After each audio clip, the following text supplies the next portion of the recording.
Hello everyone.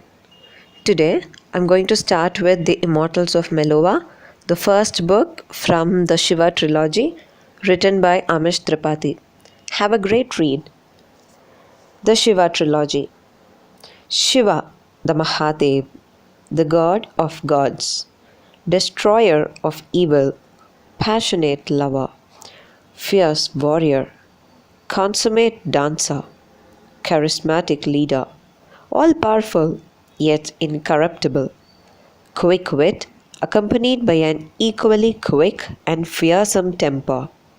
Over the centuries, no foreigner who came to our land, conqueror, merchant, scholar, ruler, traveler, believed that such a great man could possibly exist in reality.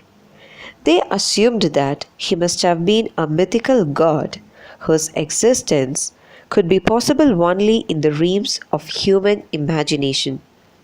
Unfortunately, this belief became our received wisdom. But what if we are wrong? What if Lord Shiva was not a figment of a rich imagination, but a person of flesh and blood, like you and me? A man who rose to become godlike because of his karma. That is the premise of the Shiva Trilogy, which interprets the rich mythological heritage of ancient India, blending fiction with historical fact. This work is therefore a tribute to Lord Shiva and the lesson that his life teaches us, a lesson lost in the depths of time and ignorance, a lesson that all of us can rise to be better people. A lesson that there exists a potential God in every single human being. All we have to do is to listen to ourselves. The Immortals of Meluha, Chapter-1. He has come. 1900 BC, Mansarovar Lake, at the foot of Mount Kailash, Tibet. Shiva gazed at the orange sky. The clouds hovering above Mansarovar had just parted to reveal the setting sun. The brilliant giver of life was calling it a day once again. Shiva had seen a few sunrises in his 21 years, but the sunset, he tried never to miss the sunset. On any other day, Shiva would have taken in the vista.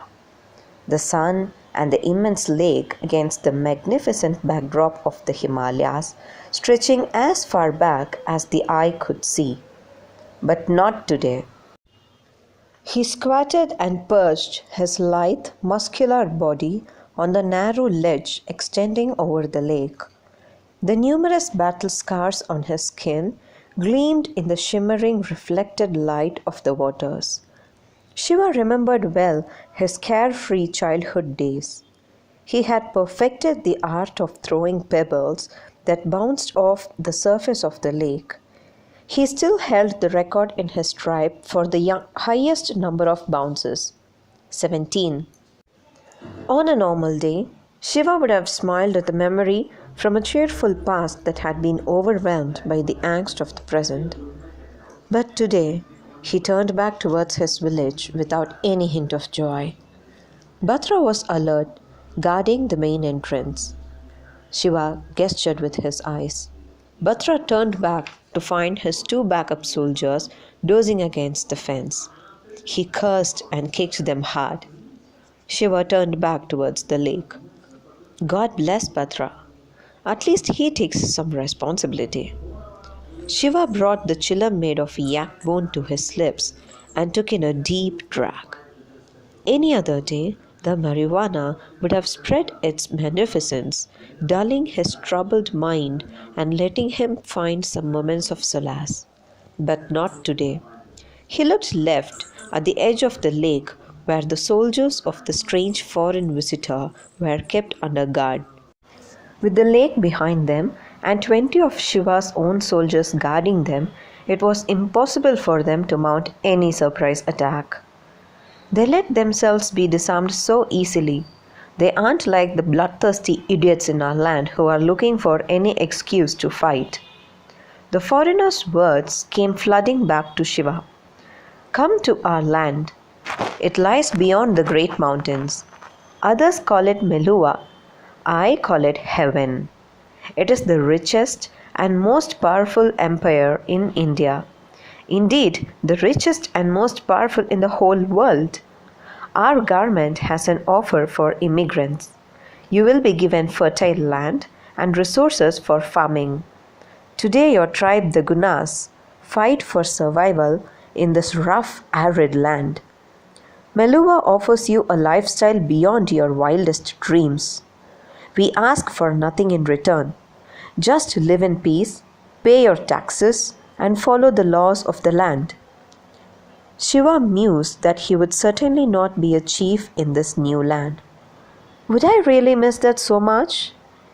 His tribe would have to live by the laws of the foreigners. They would have to work every day for a living. That's better than fighting every day just to stay alive. Shiva took another puff from his chillum. As the smoke cleared, he turned to stare at the hut in the center of his village, right next to his own, where the foreigner had been stationed. He had been told that he could sleep there in comfort. In fact, Shiva wanted to keep him hostage, just in case. We fight almost every month with the Pakratis, just so that our village can exist next to the holy lake. They are getting stronger every year, forming new alliances with new tribes. We can beat the Pakratis, but not all the mountain tribes together. By moving to Meluha, we can escape this pointless violence and maybe live a life of comfort. What could possibly be wrong with that? Why shouldn't we take this deal? It sounds so damn good. Shiva took one last drag from the chillum before banging it on the rock, letting the ash slip out, and rose quickly from his perch. Brushing a few specks of ash from his bare chest, he wiped his hands on his tiger skin skirt, rapidly striding to his village. Batra and his backup stood to attention as Shiva passed the gate. Shiva frowned and gestured for Batra to ease up. Why does he keep forgetting that he has been my closest friend since childhood? My becoming the chief hasn't really changed anything. He doesn't need to behave unnecessarily servile in front of others. The huts in Shiva's village were luxurious compared to others in their land. A grown man could actually stand upright in them. The shelter could withstand the harsh mountain winds for nearly 3 years before surrendering to the elements. He flung the empty chillum into his hut as he strode to the hut where the visitor lay sleeping soundly. Either he doesn't realize he is a hostage, or he genuinely believes that good behavior begets good behavior. Shiva remembered what his uncle, also his guru, used to say. People do what their society rewards them to do. If the society rewards trust, people will be trusting. Meluha must be a trusting society if it teaches even its soldiers to expect the best in strangers. Shiva scratched his shaggy beard as he stared hard at the visitor. He had said his name was Nandi. The Meluhan's massive proportions appeared even more enormous as he sprawled on the floor in his stupor, his immense belly jiggling with every breath. Despite being obese, his skin was taut and toned. His childlike face looked even more innocent asleep, with his mouth half open. Is this the man who will lead me to my destiny? Do I really have the destiny my uncle spoke of? Your destiny is much larger than these massive mountains. But to make it come true, you will have to cross these very same massive mountains. Do I deserve a good destiny? My people come first. Will they be happy in Meluha? Shiva continued to stare at the sleeping Nandi. Then he heard the sound of a conch shell. Pakratis. Positions! Screamed Shiva as he drew his sword. Nandi was up in an instant, drawing a hidden sword from his fur coat, keeping to the side. They sprinted to the village gates. Following standard protocol, the women started rushing to the village center, carrying their children along. The men ran the other way, swords drawn. "Bhadra, our soldiers at the lake!" shouted Shiva as he reached the entrance. Bhadra relayed the orders, and the Guna soldiers obeyed instantly.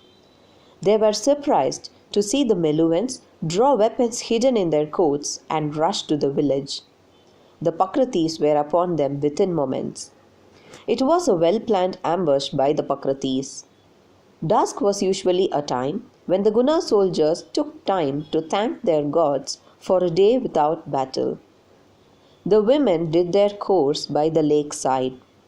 If there was a time of weakness for the formidable Gunas, a time when they weren't a fearsome martial clan, but just another mountain tribe trying to survive in a tough, hostile land, this was it. But fate was against the Pakratis yet again. Thanks to the foreign presence, Shiva had ordered the Gunas to remain alert. Thus, they were forewarned and the Pakratis lost the element of surprise. The presence of the Meluhans was also decisive, turning the tide of the short, brutal battle in favor of the Gunas. The Pakratis had to retreat. Bloodied and scarred, Shiva surveyed the damage at the end of the battle. 2 Guna soldiers had succumbed to their injuries. They would be honored as clan heroes. But even worse, the warning had come too late for at least 10 Guna women and children. Their mutilated bodies were found next to the lake. The losses were high. Bastards! They kill women and children when they can't beat us. A livid Shiva called the entire tribe to the center of the village. His mind was made. This land is fit for barbarians. We have fought pointless battles with no end in sight. You know my uncle tried to make peace, even offering access to the lake shore to the mountain tribes. But these scum mistook our desire for peace as weakness. We all know what followed. The Gunas, despite being used to the brutality of regular battle, were shell-shocked by the viciousness of the attack on the women and children. I keep nothing secret from you. All of you know the invitation of the foreigners, continued Shiva, pointing to Nandi and the Meluhans. They fought shoulder to shoulder with us today. They have earned my trust. I want to go with them to Meluha. But this cannot be my decision alone. You are our chief, Shiva, said Bhadra. Your decision is our decision. That is the tradition. Not this time, said Shiva, holding out his hand. This will change our lives completely. I believe the change will be for the better. Anything will be better than the pointlessness of the violence we face daily. I have told you what I want to do, but the choice to go or not is yours. Let the Gunas speak. This time, I follow you. The Gunas were clear on their tradition, but the respect for Shiva was not just based on convention, but also on his character. He had led the Gunas to their greatest military victories through his genius and sheer personal bravery. They spoke in one voice. Your decision is our decision. It had been 5 days since Shiva had uprooted his tribe. The caravan had camped in a nook at the base of one of the great valleys dotting the route to Meluha. Shiva had organized the camp in 3 concentric circles. The yaks had been tied around the outermost circle to act as an alarm in case of any intruders. The men were stationed in the intermediate ring to fight if there was a battle, and the women and children were in the innermost circle just around the fire. Expendable first, defenders second, and the most vulnerable at the inside. Shiva was prepared for the worst. He believed that there would be an ambush. It was only a matter of time. The Pakratis should have been delighted to have access to the prime lands as well as free occupation of the lake front. But Shiva knew that Yakya, the Pakrati chief, would not allow them to live peacefully. Yakya would like nothing better than to become a legend by claiming that he had defeated Shiva's gunas and won the land for the Pakratis. It was precisely this weird tribal logic that Shiva detested. In an atmosphere like this, there was never any hope for peace. Shiva relished the call of battle, revelled in its art. But he also knew that, ultimately, the battles in his land were an exercise in futility. He turned to an alert Nandi sitting some distance away. The 25 Meluhan soldiers were seated in an arc around a second camp circle. Why did he pick up the Gunas to immigrate? Why not the Pakratis? Shiva's thoughts were broken as he saw a shadow move in the distance. He stared hard, but everything was still. Sometimes the light played tricks in this part of the world. Shiva relaxed his stance, and then he saw the shadow again. 2 arms! Screamed Shiva. The Gunas and Meluhans drew their weapons and took up battle positions as 50 Pakratis charged in. The stupidity of rushing in without thought hit them hard as they met with a wall of panicky animals. The yaks bucked and kicked uncontrollably, injuring many Pakratis before they could even begin their skirmish. A few slipped through, and weapons clashed. A young Pakrati, obvious, charged at Shiva, swinging wildly. Shiva stepped back, avoiding the strike. He brought his sword back up in a smooth arc, inflicting a superficial cut on the Pakrati's chest. The young warrior cursed and swung back, opening his flank.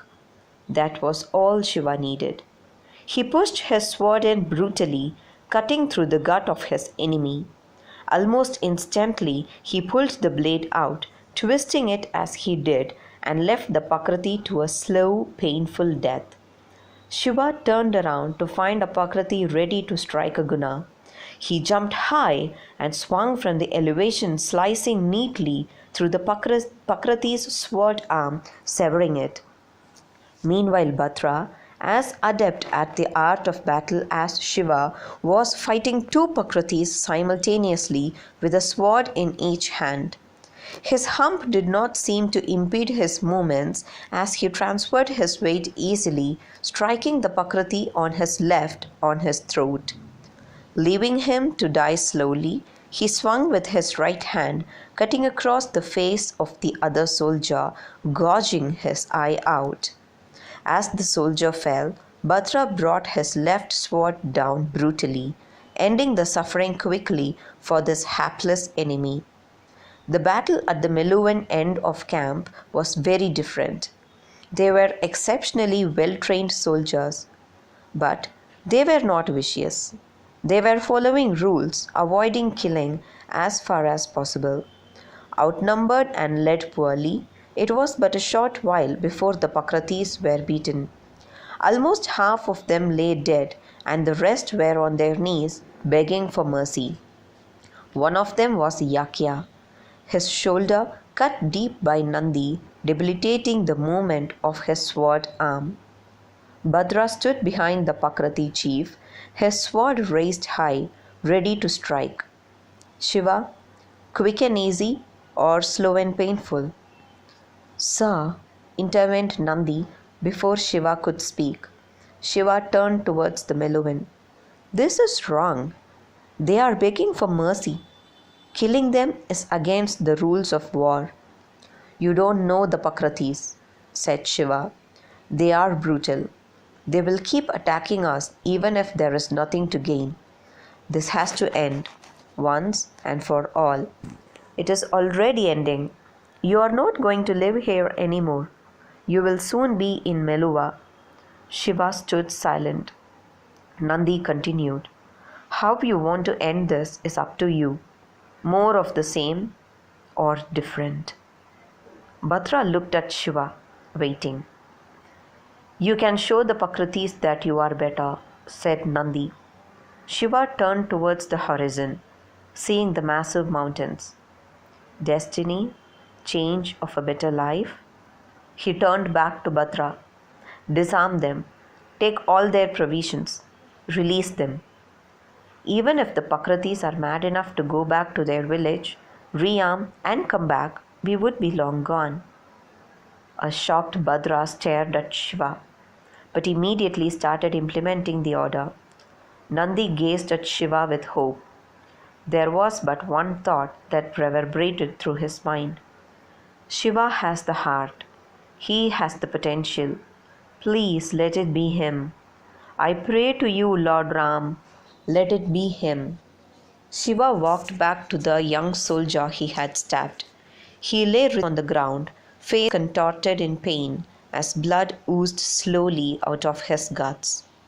For this first time in his life, Shiva felt pity for a Pakrati. He drew his sword and ended the soldier's suffering. After marching continuously for 4 weeks, the caravan of invited immigrants crested the final mountain to reach the outskirts of Srinagar, the capital of the Valley of Kashmir. Nandi had talked excitedly about the glories of his perfect land. Shiva had prepared himself to see some incredible sights which he could not have imagined in his simple homeland. But nothing could have primed him for the sheer spectacle of what certainly was paradise. Meluha, the land of pure life. The mighty Jhelum river, a roaring tigress in the mountains, slowed down to the beat of a languorous cow as she entered the valley. She caressed the heavenly land of Kashmir, meandering her way into the immense Dal lake.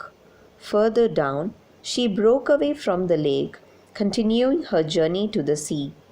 The vast valley was covered by a lush green canvas of grass. On it was painted the masterpiece, that was Kashmir. Rows upon rows of flowers arrayed all of God's colors, their brilliance broken only by the soaring chinar trees, offering a majestic yet warm Kashmiri welcome. The melodious singing of the birds calmed the exhausted ears of Shiva's tribe, accustomed only to the rude howling of icy mountain winds. If this is the border province, how perfect must the rest of the country be? Whispered Shiva in awe. The Dal lake was the site of an ancient army camp of the Meluhans. Upon the western banks of the lake, by the side of the Jhelum, lay the frontier town that had grown beyond its simple encampments into the Grand Srinagar, literally, the respected city. Srinagar had been raised upon a massive platform of almost 100 hectares in size. The platform, built of earth, towered almost 5 meters high. On top of the platform were the city walls, which were another 20 meters in height and 4 meters thick. The simplicity and brilliance of building an entire city on a platform astounded the Gunas. It was a strong protection against enemies who would have to fight up a fort wall which was essentially solid ground. The platform served another vital purpose. It raised the ground level of the city, an extremely effective strategy against the recurrent floods in this land. Inside the fort walls, the city was divided into blocks by roads laid out in a neat grid pattern. It had specially constructed market areas, temples, gardens, meeting halls, and everything else that would be required for sophisticated urban living. All the houses looked like simple multi-storied block structures from the outside. The only way to differentiate a rich man's house was that his block would be bigger. In contrast to the extravagant natural landscape of Kashmir, the city of Srinagar itself was painted only in restrained greys, blues, and whites. The entire city was a picture of cleanliness, order, and sobriety. Nearly 20,000 souls called Srinagar their home. Now, an additional 200 had just arrived from Mount Kailash, and their leader felt a lightness of being he hadn't experienced since that terrible day many years ago. I have escaped. I can make a new beginning. I can forget. The caravan traveled to the immigrant camp outside Srinagar. The camp had been built on a separate platform on the southern side of the city. Nandi led Shiva and his tribe to the foreigners' office, which was placed just outside the camp. Nandi requested Shiva to wait outside as he went into the office. He soon returned, accompanied by a young official. The official gave a practiced smile and folded his hands in a formal namaste. Welcome to Meluha. I am Chitrangad. I will be your orientation executive. Think of me as your single point of contact for all issues whilst you are here. I believe your leader's name is Shiva. Will he step up, please? Shiva took a step forward. I am Shiva. Excellent, said Chitrangad.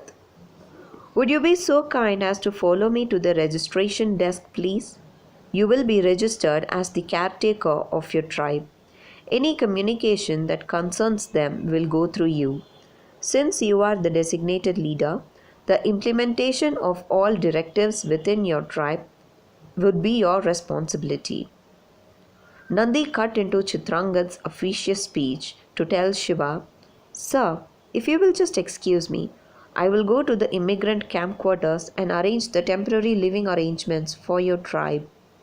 Shiva noticed that Chitrangad's ever-beaming face had lost its smile for a fraction of a second as Nandi interrupted his flow. But he recovered quickly and the smile returned to his face once again. Shiva turned and looked at Nandi. Of course you may. You don't need to take my permission, Nandi, said Shiva. But in return you have to promise me something, my friend. Of course, sir, replied Nandi, bowing slightly. Call me Shiva. Not sir, grinned Shiva. I'm your friend, not your chief. A surprised Nandi looked up, bowed again and said, Yes, sir. I mean, yes, Shiva. Shiva turned back to Chitrangad, whose smile for some reason appeared more genuine now. He said, Well, Shiva, if you will follow me to the registration desk, we will complete the formalities quickly. The newly registered tribe reached the residential quarters in the immigration camp to see Nandi waiting outside the main gates. He led them in. The roads of the camp were just like those of Srinagar. They were laid out in a neat north-south and east-west grid. The carefully paved footpaths contrasted sharply with the dirt tracks in Shiva's own land. He noticed something strange about the road though. Nandi, what are those differently colored stones running through the center of the road? Asked Shiva. They cover the underground drains, Shiva. The drains take all the waste water of the camp out. It ensures that the camp remains clean and hygienic. Shiva marveled at the most obsessively meticulous planning of the Meluhans. The Gunas reached the large building that had been assigned to them. For the umpteenth time, they thanked the wisdom of their leader in deciding to come to Meluha.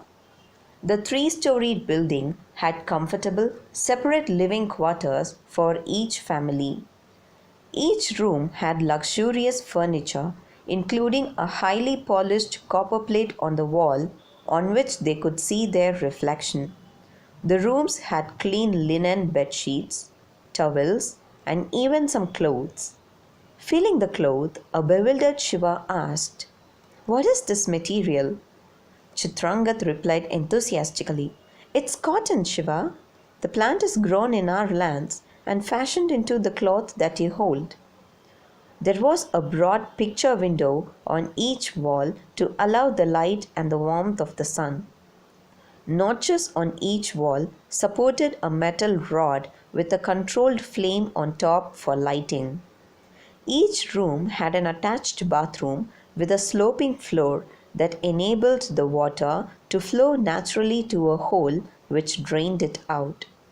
At the right end of each bathroom was a paved basin on the ground which culminated in a large hole. The purpose of this contraption was a mystery to the tribe. The side walls had some kind of device which, when turned, allowed water to flow through. Magic, whispered Batra's mother.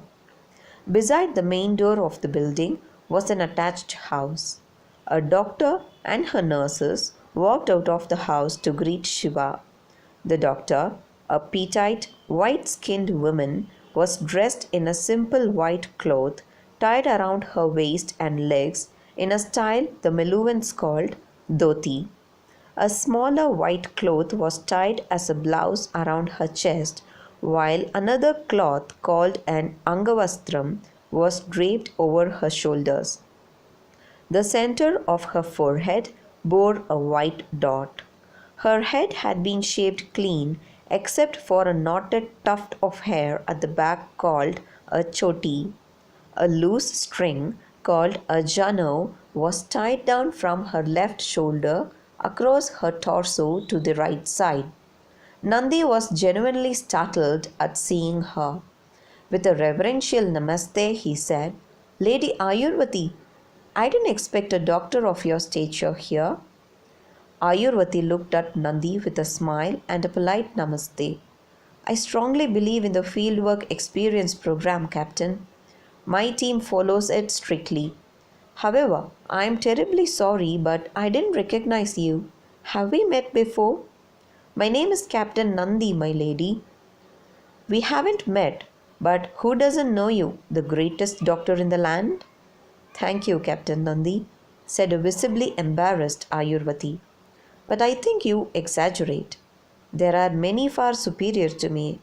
Turning quickly towards Shiva, Ayurvati continued, "Welcome to Meluha. I am Ayurvati, your designated doctor. My nurses and I will be at your assistance for the time that you are in these quarters."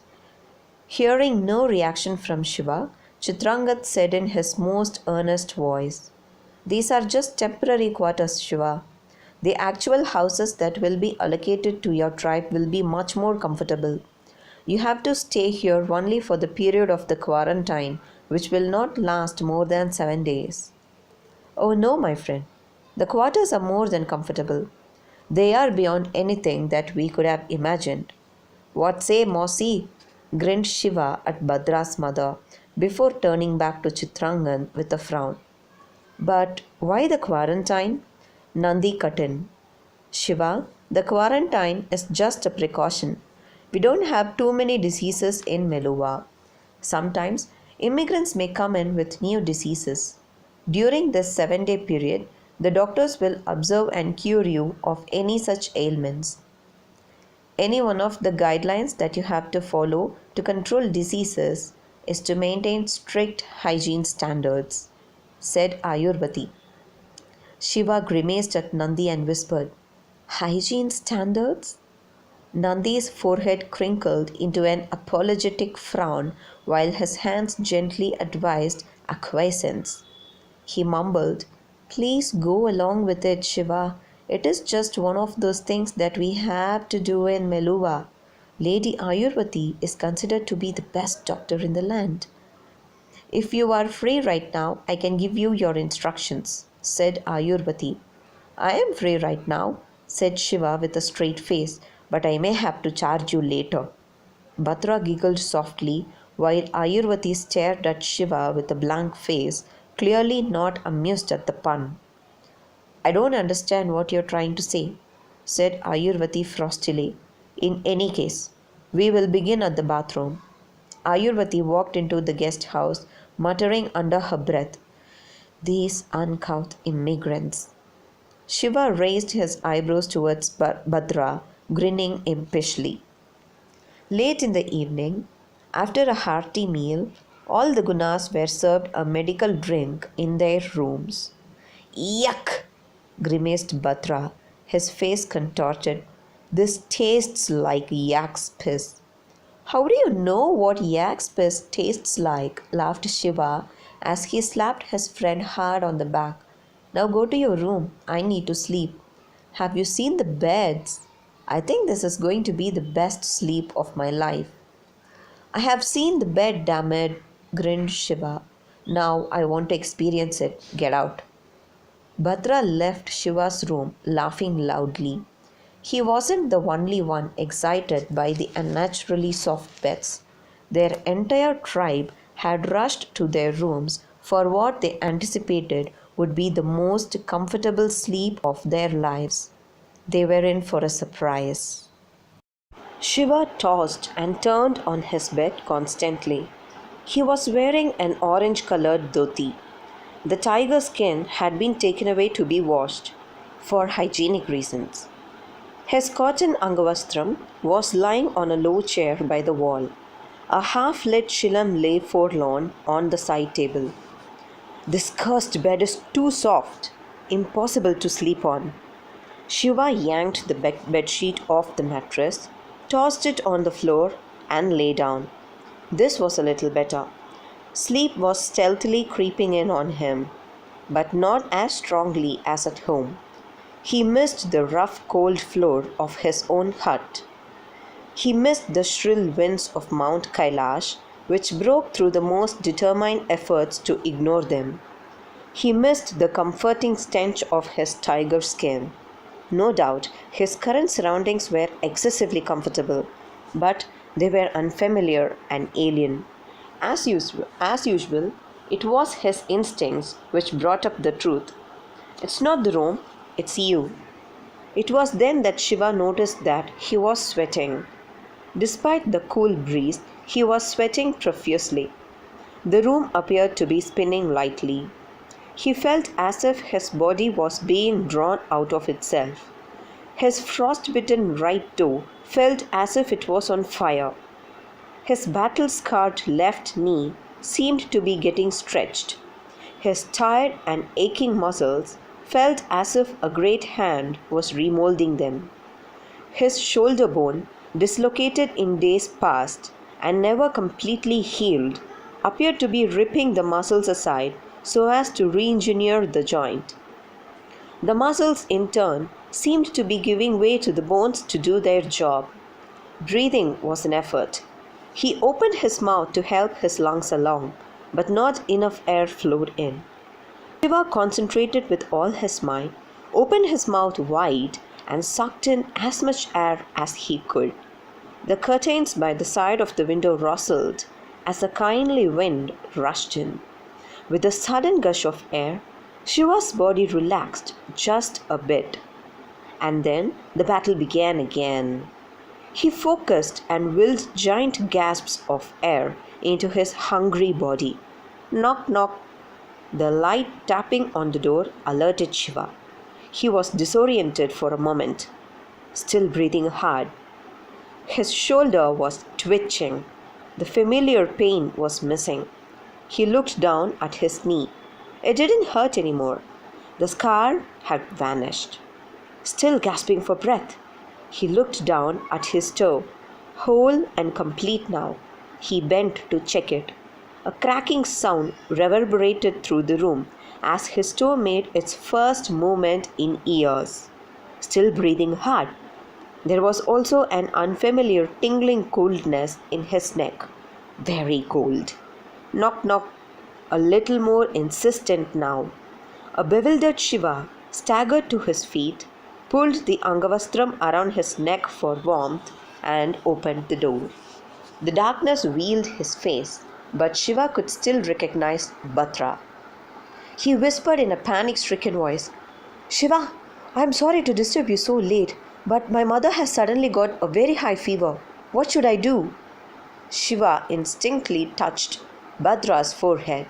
"You too have a fever, Bhadra. Go to your room. I will get the doctor."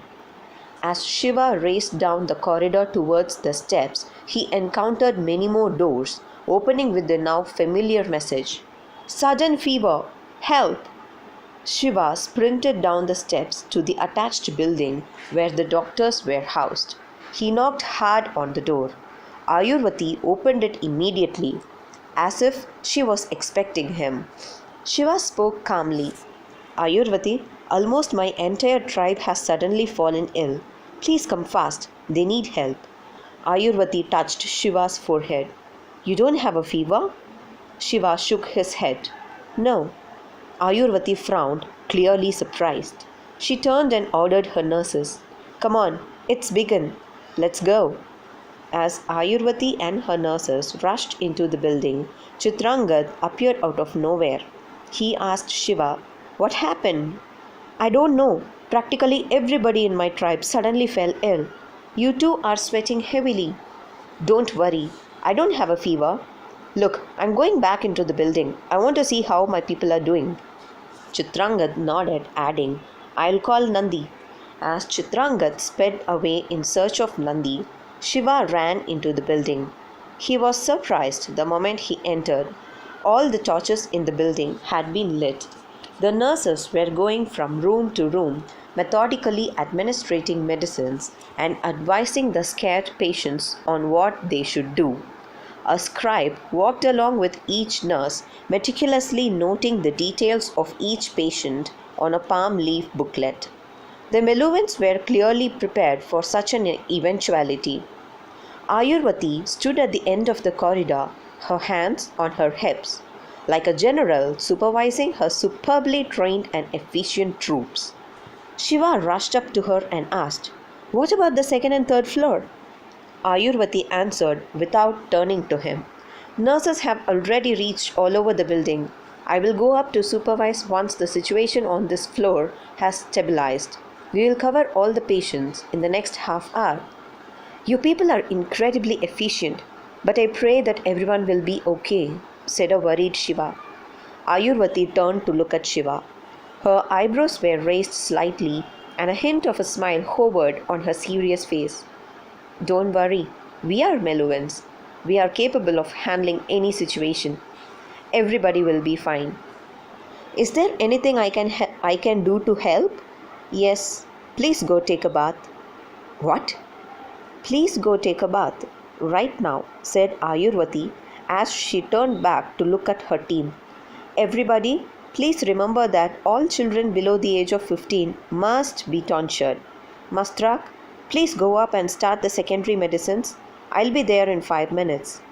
Yes, my lady, said a young man as he hurried up the steps carrying a large cloth bag.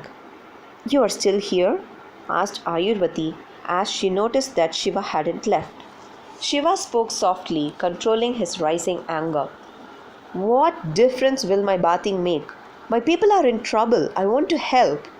I don't have the time or the patience to argue with you. You will go take a bath right now, said Ayurvati, clearly not trying to control her rising temper. Shiva glared at Ayurvati as he made a heroic effort to rein in the curses that wanted to leap out of his mouth. His clenched fists wanted to have an argument of their own with Ayurvati, but she was a woman. Ayurvati too glared back at Shiva. She was used to being obeyed. She was a doctor. If she told a patient to do something, she expected it to be done without question. But in her long years of experience, she had also seen a few patients like Shiva, especially from the nobility. Such patients had to be reasoned with, not instructed. Yet, this was a simple immigrant, not some nobleman. Controlling herself with great effort, Ayurvati said, Shiva, you are sweating. If you don't wash it off, it will kill you. Please trust me. You cannot be of any help to your tribe if you are dead. Chitrangad banged loudly on the door. A bleary-eyed Nandi woke up cursing. He wrenched the door open and growled, This better be important. Come quickly, Shiva's tribe has fallen ill. Already? But this is only the first night, exclaimed Nandi. Picking up his Angavastram, he said, Let's go. The bathroom seemed a strange place for a bath. Shiva was used to splashing about in the chilly Mansarovar lake for his bi-monthly ablutions. The bathroom felt strangely constricted. He turned the magical device on the wall to increase the flow of water. He used the strange, cake-like substance that the Meluhans said was a soap to rub the body clean.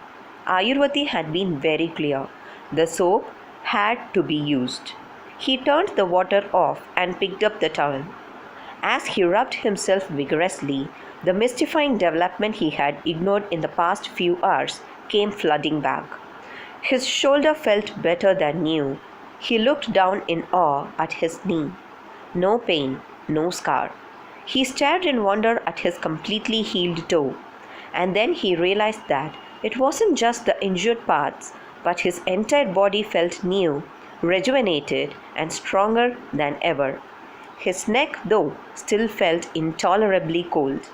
What the devil is going on? He stepped out of the bathroom and quickly wore a new dhoti. Again, Ayurvati's strict instructions were not to wear his old clothes, which were stained by his sweat. As he was putting on the angavastram around his neck for some warmth, there was a knock on the door. It was Ayurvati. Shiva, can you open the door, please? I just want to check whether you are all right. Shiva opened the door. Ayurvati stepped in and checked Shiva's temperature.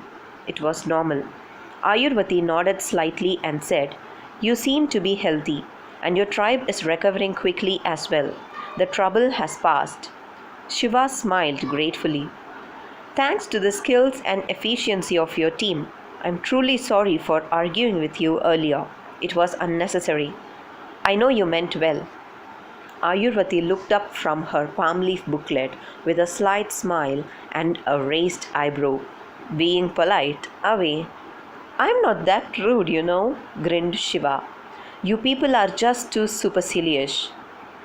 Ayurvati suddenly stopped listening as she stared at Shiva with a stunned look on her face. How had she not noticed it before? She had never believed in the legend. Was she going to be the first one to see it come true? Pointing weakly with her hands, she mumbled, "Why have you covered your neck?" "It's very cold for some reason. Is it something to get worried about?" asked Shiva as he pulled the angavastram off. A cry resounded loudly through the silent room as Ayurvati staggered back. Her hand covered her mouth in shock while the palm leaves scattered on the floor. Her knees were too weak to hold her up. She collapsed with her back against the wall, never once taking her eyes off Shiva. Tears broke through her proud eyes. She kept repeating, "Om Brahmaya Namah, Om Brahmaya Namah." "What happened? Is it serious?" asked a worried Shiva. "You have come. My lord, you have come." Before a bewildered Shiva could react to her strange reaction, Nandi rushed in and noticed Ayurvati on the ground. Copious tears were flowing down her face. "What happened, my lady?" asked a startled Nandi. Ayurvati just pointed at Shiva's neck. Nandi looked up. The neck shone an eerie, iridescent blue. With a cry that sounded like that of a long-caged animal just released from captivity, Nandi collapsed on his knees. "My lord, you have come. The Nilkant has come." The captain bent low and brought his head down to touch the Nilkant's feet reverentially. The object of his adoration, however, stepped back, befuddled and perturbed. "What the hell is going on here?" Shiva asked agitatedly. Holding a hand to his freezing neck, he turned around to the polished copper plate and stared in stunned and astonishment at the reflection of his Nilkant, his blue throat. Chitrangat, holding the doorframe for support, sobbed like a child. "We are saved. We are saved. He has come." End of Chapter 1. Thank you for watching our video. Please do subscribe and share for more audiobooks. Thank you.